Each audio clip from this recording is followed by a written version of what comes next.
Siyempre, ang nagpe-prepare dito ay ang manager ng BCC, ang aking friend. Oh. Ito na.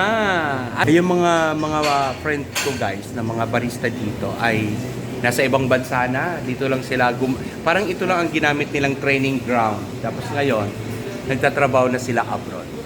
So, iyan ang kabuuan ng BCC. Makikita nyo naman. Siyempre, ang internet connection nila mula sa Globe Telecom. Naka-Globe po dito.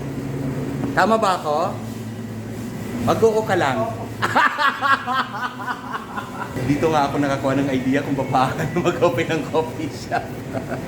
Dahil sa sarap ng kanilang kape. Sa wakas, napindot ko rin ang camera at ang video dito sa BCC. Manual protein lang ba kayo sa milk? Manual? Ano yan? Kung saan na magpuprot yan? Ah, okay. So, ganon. Pwede rin cold yan, di ba? So, yon. Siyempre, ang nagpe-prepare dito ay ang manager ng BCC, ang aking friend. Oh. Siyempre, ganun talaga. Di ba, matagal nyo nang inaantay na si Afro Bicolano ay mag-roll ng kanyang camera dito. Wag na. Diyos ko, sisikat pa tayo. Guys, alam mo naman na ito ang isa sa mga favorite kong coffee house dito sa Naga, ang Beans and Cream Cafe. Siyempre, andito rin yung aking pamusong barista. Look at that. So, tinitest niya, tinitingnan namin. At idoduplicate namin ang galing. Ang galing lang ha, hindi ang lasa. Dahil ang gagaling nila. Napaka-friendly people, napakarami niya ditong customer. At mga elite people lang po ang pumupunta dito para magkape. Pasensya na, hindi ko pa nagamit yung aking pinaka-maurag na cellphone. So, yung ginagawa ni manager, ito po ay gumamit siya ng siphon ba ang tawag dyan? Tapos, may tumatawag. Ibaba muna natin. Maririnig sa background. Tapos, yan, nagpo-prot na siya ng milk. Ayun, may kanya na. Pero mas madali yung manual, mas madali yung sa espresso machine pag mag-prot ng milk. So, yan siya. Ito na. Ano pong order na yan? BCC House Blend. Sa akin yan. Yan ang aking favorite. Tapos, ang sunod dyan yung decaf. Ang decaf naman ay Ito. ganun din ang process. Ganon din ang process. Okay. Same process. Ano ang kaibahan sa decaf? Yung lang po, sir. Yung beans. Yung beans. Ang kaibahan lang niya. Ang proseso ay the same, pero ang kaibahan niya ay hindi po decaf yan. Sa ito. BCC blend yan. Yan ang kanilang Yan ang kanilang beans and cream blend. So yan, inihanda ngayon ang decaf. Ang kaibahan niya lang po ay ang beans. Pero yung proseso, the same lang ba? The same lang. See? Pati yung measure ng pati yung grams ng coffee, same lang. Okay po. Sa ilang sa ilang ml na water, cc? Sa 12 ounce lang yan. 12 ounce. Okay.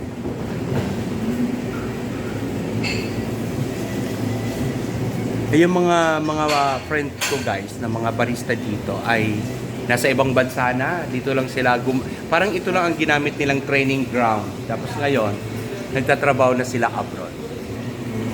So, iyan ang kabuuan ng BCC. Makikita nyo naman, paikotin natin. And aside dito sa kanilang coffee bar, yan, sana lang hindi masyadong masakit sa ulo ang paggalaw ko ng camera. Meron din sila dito mga pastries na sila rin ang gumagawa. Ayan. So, iba't ibang cakes. Ang pinakagusto ko dito yung almond cakes nila. Kita nyo naman. Tapos may mga cookies dito, iba't ibang cookies. May oatmeal, walnut, oatmeal choco chips, oatmeal raisins. Yan. Tapos dito sa baba, iba't ibang mga cakes. Ang makikita nyo dyan, patitikman nyo ang sarap ng kanilang mga pastries na bagay dito sa kanilang kape. May mga rice meals din sila dito, dessert, kung anong gusto nyo. May mga sandwiches, hot and cold drinks, pasta, diba? So, nandyan siya lang. Tapos, ang kagandaan dito, napakalakas ng kanilang internet connection. Siyempre, ang internet connection nila mula sa Globe Telecom. Naka-Globe po dito. Tama ba ako? Mag-oo ka lang.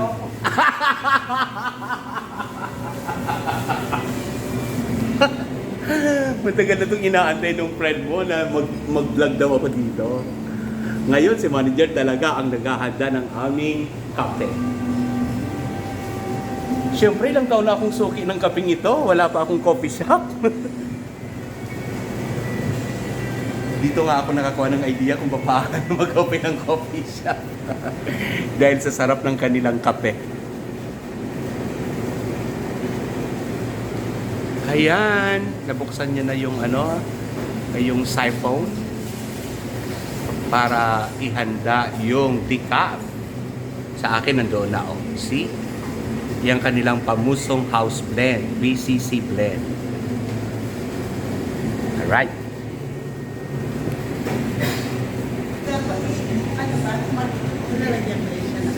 Gusto mo bang lagyan ng ng milk? Hindi. Yung mo, kasi pwede daw mayroong ako lang naman ang nagre-request ng laging ganyan. Pure lang sa kanya. So, mula dito, sa dalawang baristang ito na nasa gitna, nag-uusap sila ng masinsinan. Ay, nagpapasalamat po kami at nag-iwan po kami sa inyo ng punta na dito sa Vincent Cream, sa Magsaysay Avenue. Ano to? Saan to? Sa Avenue Square. Dito sa Magsaysay Avenue. So yan, pasyal na lang po kayo.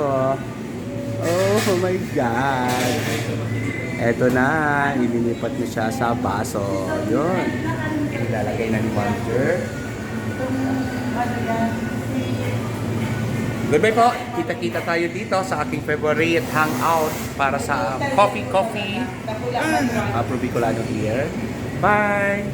Kaway-kaway naman, manager. Bye! Peace and